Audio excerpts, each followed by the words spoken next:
The next step in design is obviously making sure that your venue is in line with others in the market. We call that benchmarking.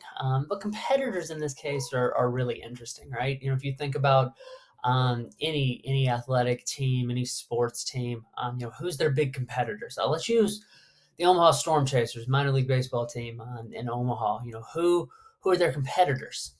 You may be answering that right now in your head with other teams in their league, other teams that they play against. Not really. And I can't really think of any of theirs off the top of my head.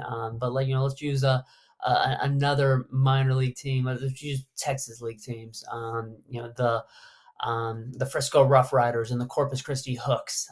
Maybe those are competitors of the Omaha Storm Chasers. Does that mean if Omaha's not in town, you might be spending your money going to a Corpus Christi Hooks game? Not really. You're going to go to the games that you're a fan of. You're not going to travel miles and miles and miles to go to another team. That's a common misconception of who are our competitors. You use that even in closer proximity. Duke and North Carolina. If Duke basketball isn't at home, is a Duke fan going to go to the Dean Dome and watch North Carolina play Virginia? Probably not. So those aren't really competitors in the marketplace, right? They are in some ways, and that's where that comes into play here. They need to have comparable facilities and comparable things because they will be compared to each other. But they aren't necessarily competitors.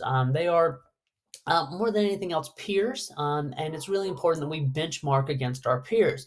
Obviously, when we're building a facility, we want to build one that is modern, that is up to the standards that is going on right now, be that SoFi Stadium or the new stadium in Vegas or whatever it is.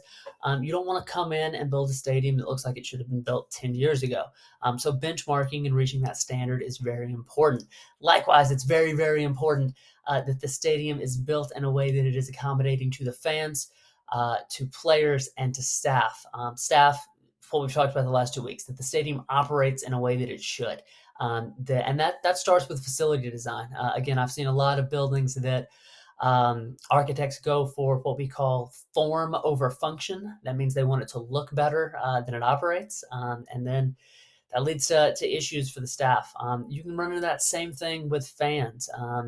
Maybe they don't put enough doors in for egress. That's been a popular issue in a lot of stadiums.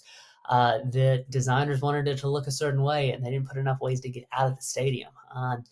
Let's use an NFL game. Everybody shows up over a couple hours before the game. Everybody leaves at about the same time, and so not having enough exits for egress is an issue, and that's one that we've seen. And then for the players, obviously, or the teams or the athletes, obviously you want to see facilities that are designed in a way that makes sense and that are conducive to the way the teams operate. Again, I'll give you another example. From Atlanta United, we had our designer put in a very nice smoothie holder area where smoothies were supposed to be made in our kitchen and placed in these cubbies right when you came off the field. They put this in our boot room. In soccer, a boot room is where you store your cleats. So our players come off the field, they take their cleats off, they put them in the boot room, and they go to the locker room. It keeps the locker room clean. Now, why on earth would you have cubbies with smoothies where you have your dirty, sneaky cleats? I don't know.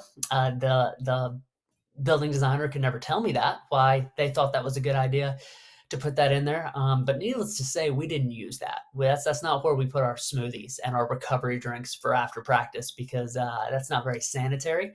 And it just doesn't make sense. And so making sure that when facilities are designed, you're involving people that do this on a day-to-day basis is very important. Not enough architectural firms do that, and it leads to a lot of issues during the facility process, during the construction process, and during its operations.